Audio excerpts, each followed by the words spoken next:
These are pictures of desolation. Talk about a region with poor infrastructure, a community with high illiteracy rates, with retrogressive cultural practices such as female genital mutilation deeply entrenched, and women highly subdued and disregarded in the community. Here, women are supposed to be seen and not heard, irrespective of what they are doing. Poverty levels are further accelerated by harsh climate and prolonged drought cycles worsened by global warming, which has deprived the livestock of water and pasture. As if that is not enough, the prevalence of waterborne diseases due to poor sanitation and limited access to water is the order of the day. This is the story of Northeastern region. But thanks to an organization called Womankind Kenya, the non-governmental, non-profit-making and philanthropic organization based in Garissa has initiated projects to empower women and girls through civic education. I'm a founder member of Womankind Kenya. Womankind Kenya was founded in 1989 as a women group. It was founded actually by a group of women from the pastoralist community of Garissa, and we came a few of us together as the literate members of the society to address the needs of our community in terms of eradicating poverty and actually addressing the issues of discrimination based on sex, religion and many other things.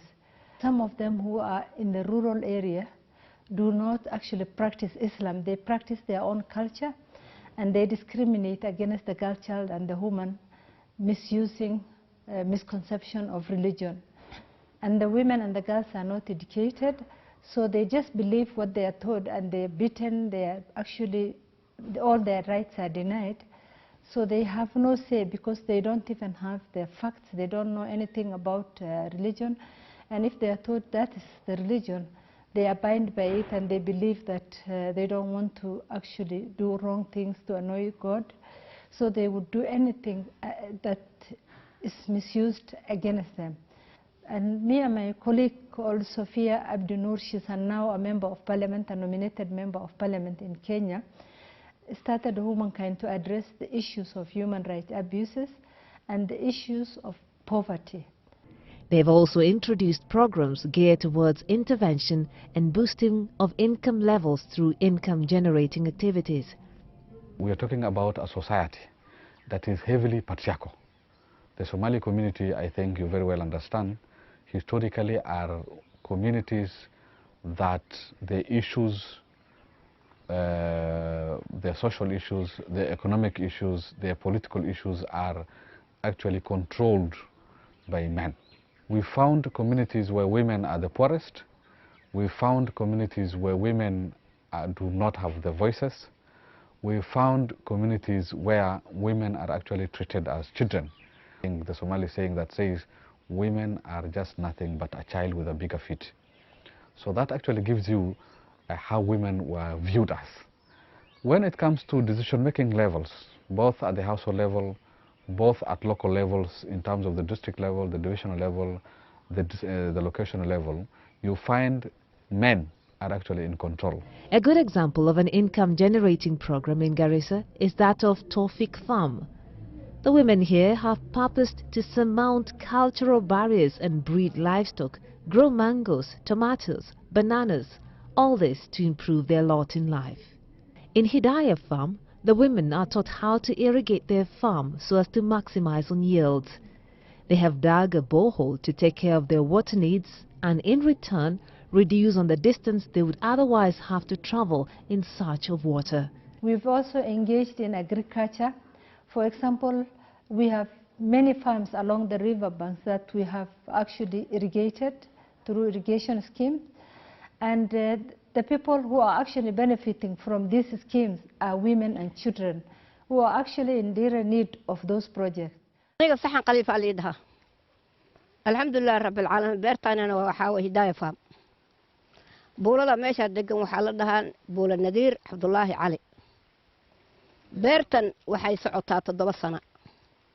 alxamdulilah rabbilcaalamiin horumaraan ka gaarnay ilaahay waa noogu nimceeyey intii 5 sano hore aad baan ugu nimcoognay safartayna way fiicneed beertan mar waxaan ka raraaye mar walba 8,000 9,000 yaan ka raraaye salaan kadib magacayga cabdi maxamed ali dhahaa waxaan ahay beeraha Hidaaya Farm ayaan ka mid ahay beerihii wax badan aan soo marnay waagii hore ma aan garanayna beer sidii loo isticmaalay email laga dhigay guura oo xoolo dhaqataan ahayn ayay naga dhaadhicisay waan ku meel gaarnay alxamdulilah waan ku faa'iido badan aan ka helnay moosaan goosanay cambaan goosanay yaanyaan goosanay wax walbaan goosanay aad baan ugu faa'iidnay buuladii waan ka cabnay horaan webiga iyo xaska nagu qaadi jiray waxaan noola suray matoor alxamdulilah cadaynaan ka dhex cabnaa aad baan ugu raysanay alxamdulilah rabbil caalamiin labadan bilooyinkan xoogaa hoos u dhacnay sanooyinkan dambe hoos u dhacnay jacalahay beertaydu waan jeclay inaan ku dadaalo intaan ka dhimanaya ama aan ka kici waayna aan ka duqooba beertaydu inaan ku dadaalaan jeclo yaambada dabada haay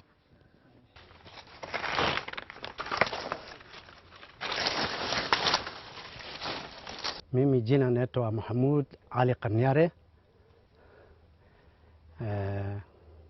Tunafanya hii shamba hii ya Taufik mwaka wa 2001. Kwanza sisi ni watu ya mafugo ikimalizika tunaingia kwa umaskini, tunakaa chini, tunasema sasa tunaiba ama tunafanya nini? Tunashauriana tufanye kwa shamba. Na sisi alikuwa mbeleni hatujui kwa shamba mambo ya kilimo. Tunaanza kidogo, tumeona mtunda lakini uko dhaifu kidogo. Baadaye tunaingia kwa Womankind, wanakuja kwetu, wanafanya training ambayo ya msomo vile kilimo inji na ya hapa. Wanaleta mbegu, kilete mbegu sisi tunajua.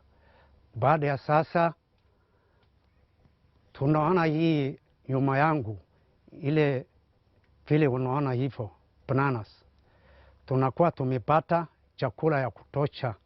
Chakula hiyo tunakula nyumbani vizuri, afya, chakula, msomo. Sisi nao tumekuwa sasa tunaendelea.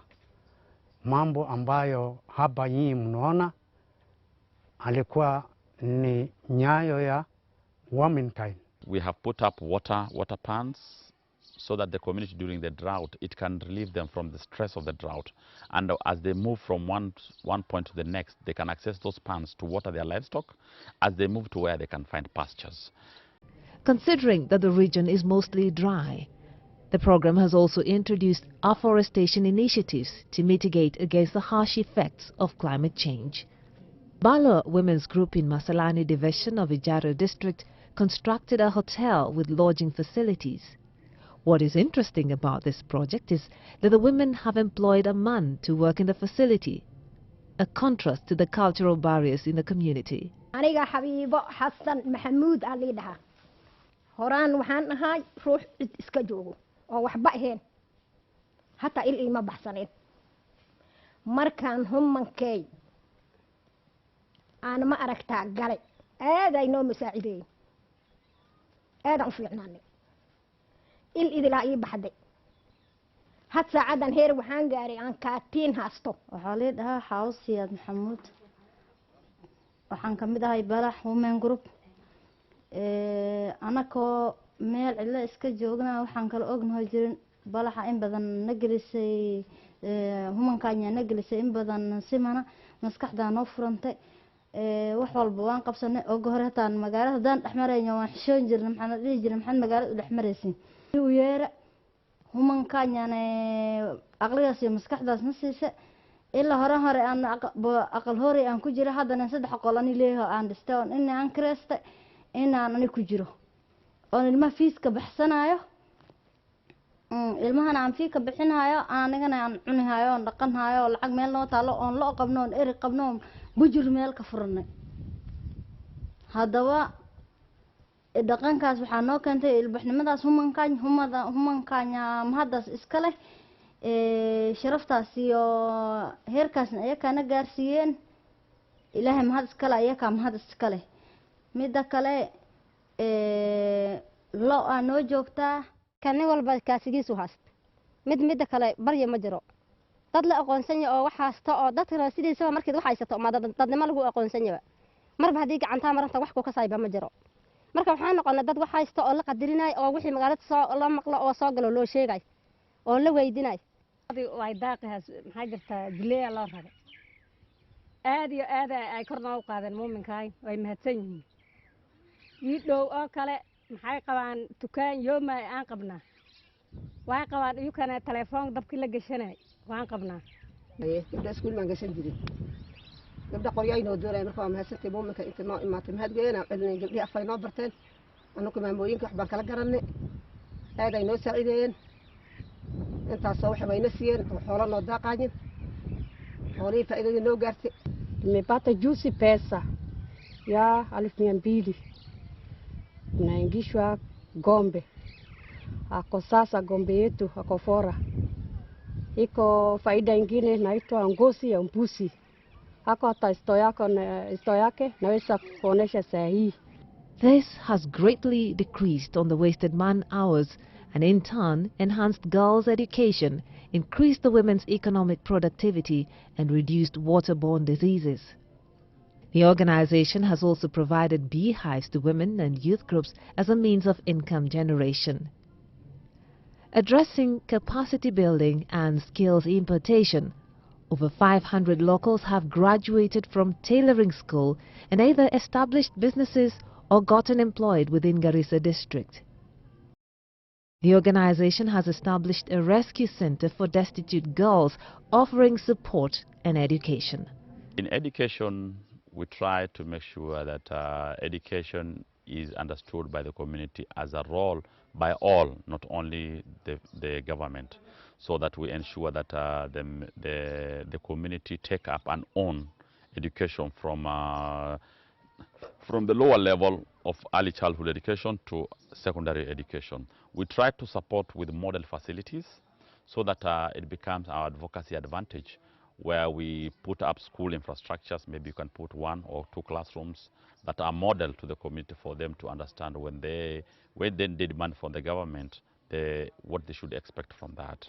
And then we link the school with the government, the Teacher Service Commission, so that teachers can be deployed in that school, and they can enjoy the free primary education support, which started in 2003 with the current government. When I came in, I found there were girls, but the girls were extremely shy. And they were ready to learn, but very, very shy. So I spoke to them. They gave me a lot of their problems, including the distances that they covered coming to school, including the cultural practices of this area. Those stories motivated me to know more about girls and to work closely with them. So I started talking to them. I talked to girls, and they told me that they would want to learn in school. So I talked to the head teacher. We organized one of the houses that I was sleeping in, so I could stay with the girls. I think there were 6 girls. The head teacher realized the need to have a dormitory in this school, but the government would not assist in any way. So I also talked to him, because when the girls realized that there was a lady teacher, and the lady teacher, I was really mingling with them, I was really talking to them. Well, the girls started moving from homes. The girls started involving others and talking to them and telling them about the madam teacher. So they all decided to come to school. Within the following year, within a term, we saw the enrollment of girls almost double. And the girls were moving from very far distances. Tangu nilikuwa Galaso, mama yangu ameniambia kuna kwenda shuleni.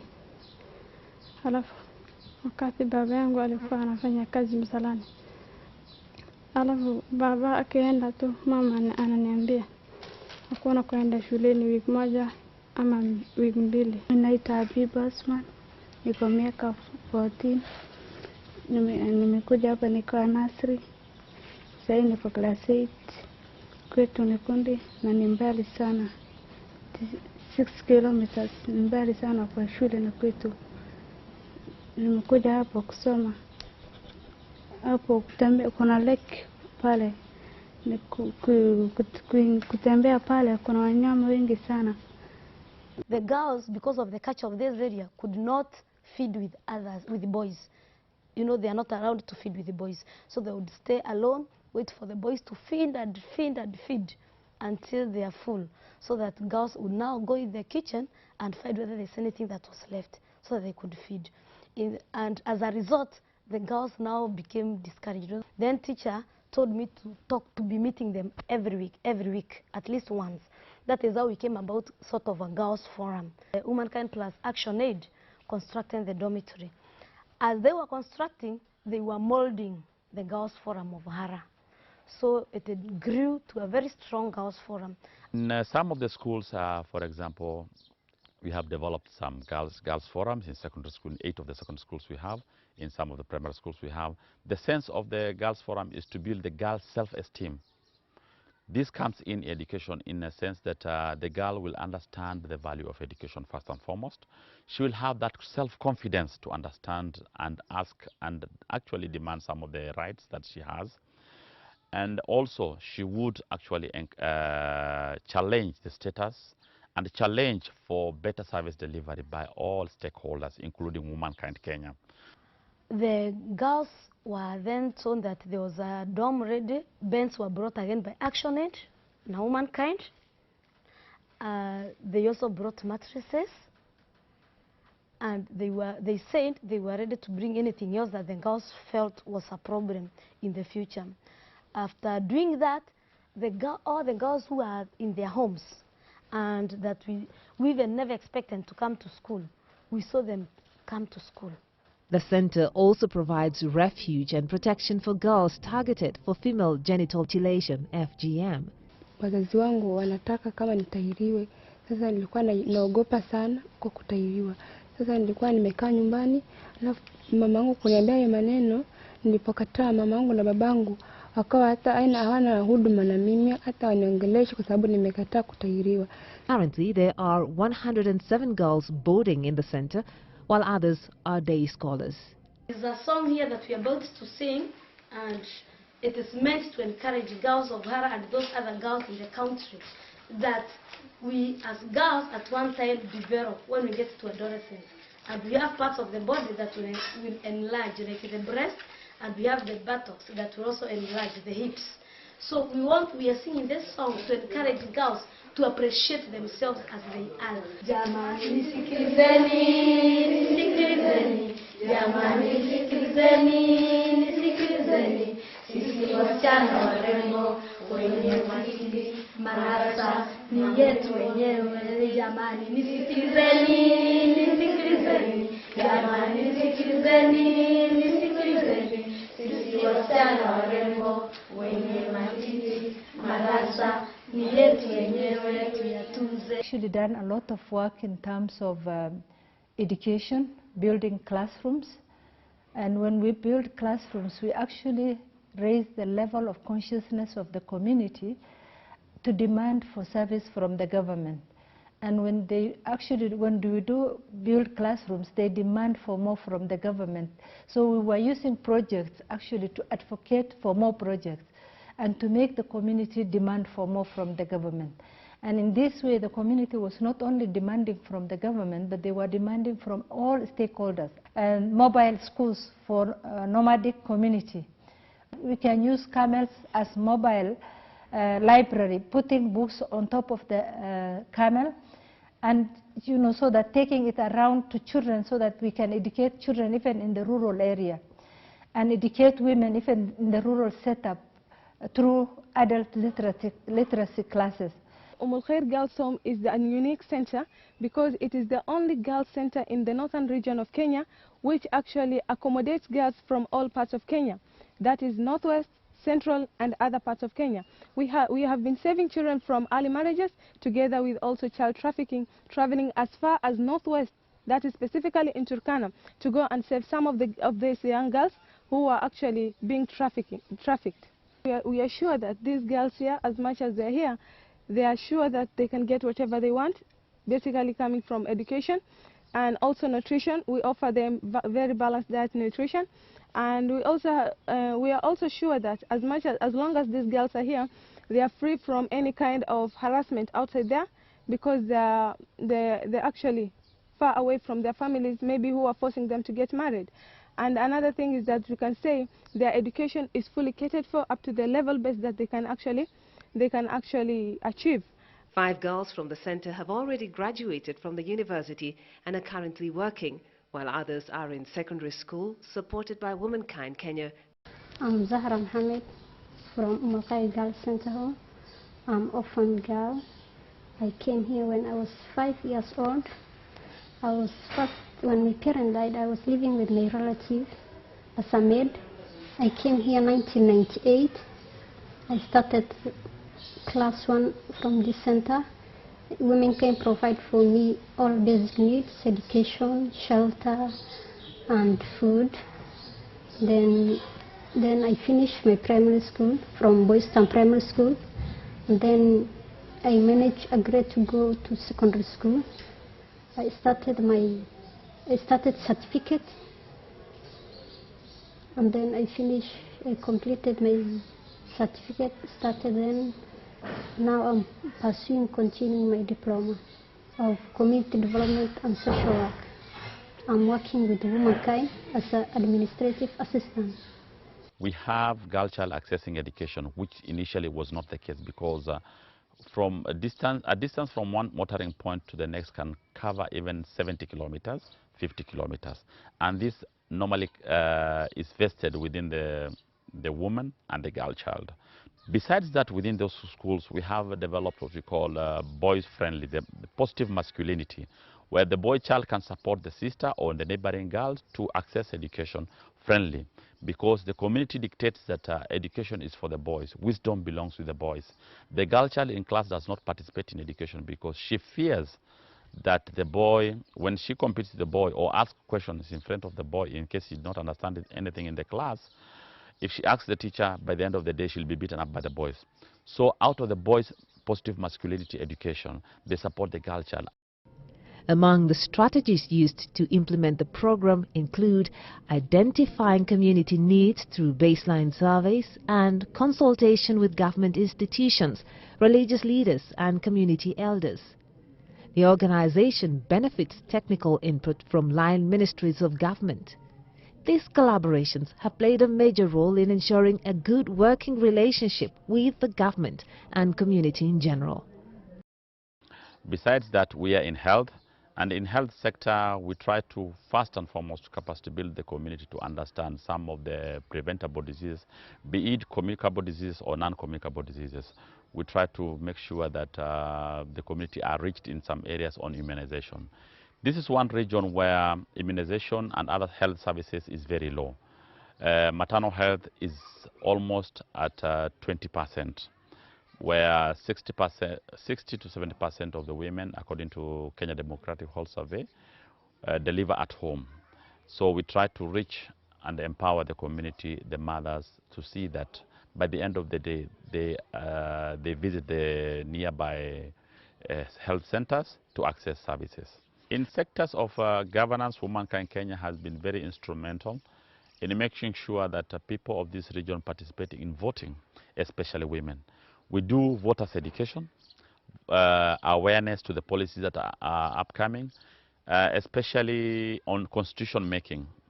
In 2005, where the constitution was voted out, until policies that are favorable to the common citizen and more so to the pastoralist community and areas that have been marginalized in prior governments was included. So in 2010, the constitution that almost supported the region, we tried and pushed for the people to vote for that. Some of the policies that Womankind Kenya has been able to participate in and influence is the Children Act of this country. We have also participated in in enabling the nomadic education be seen and realized by the national policies, where in the Kenya Education Sector Support Program, which actually defines the funds that are to be accessed in the Ministry of Education, and nomadic education has been included in. Our former executive director, Honorable Sophia Abdinur, who is a member of parliament, have pushed for the prohibition of the Female Genital Mutilation Act, the FGM, 2011, that she was able to push it in parliament, and it became an act in 2011. We have also pushed for the gender-based violence policy that we had a synergy with other members of the civil society organization, and at that point we saw that it went through. And Womankind being the point organization in the region, we say we have included the voice of the northern Kenya women. Access to information is one thing that we are also trying. We put up radio listening groups to women, and in those radio listening groups we have women being given the audio tapes, and then they listen on issues to do the governance at the national level, so that in case there are elections, there are agendas going on at the national level, they would participate from an informed position. We respond on emergencies as the area is prone to emergencies by giving out relief aid as in response to emergencies that are there. Womankind Kenya is one of the few established NGOs advocating for women and girls' rights in the area and operates on a tight budget, which is tied to demands from donor agencies both locally and internationally. The reliance on well-wishers and international NGOs from the Islamic world was slowed down by the war on terrorism, resulting to inadequate financial resources. Aside from that, poor infrastructure and lack of pastoral-friendly policies hinder effective communication between the community and other institutions. 2. Deeply entrenched and inhibitive aspects of the local culture, such as FGM, and the harsh climate and prolonged drought cycles that are worsened by global warming, slows down development. Womankind Kenya has been able to overcome financial and other challenges through fundraising, sensitization, awareness creation and advocacy, training on skills impartation, water resource management, food security initiatives, environmental protection and conservation, and income-generating activities. The organization had also participated in lobbying the government to mainstream and support gender issues and marginalized groups. According to a sample survey, the community here has been able to experience improved living conditions with the intervention of Womankind Kenya organization, with income levels increasing from approximately $20 to $240 per household per month.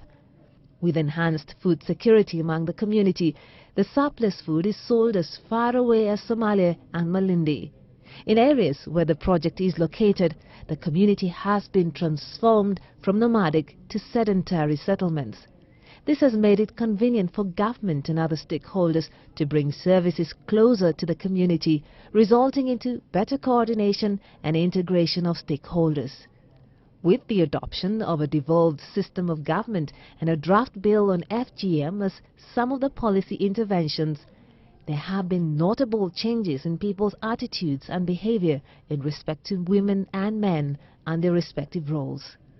There are over 30 women groups and over 30 youth groups that we have actually funded. We've given them grants so that they can actually change their lifestyle. And we've addressed the issues of drugs abuse and substance abuse. And we've actually tried to turn our youth into responsible youth who are engaged in projects that can benefit themselves and their family. Through that advocacy, women are benefiting, children are benefiting. Women are actually have a lot of burden to raise the family, because most of our men, because of poverty, they have actually absconded their duty because of losing their self-esteem. And women have taken up and stepped into their role to take care of the children and to take care of the home. Throughout this journey of impacting the community positively, lessons have been learned and continue to be learned that a business needs to develop a business plan for self-sustenance. 2, respecting and involving the local community and other stakeholders is very critical in the success of any project. It is never too late to learn, and with these lessons you can make a difference in your community.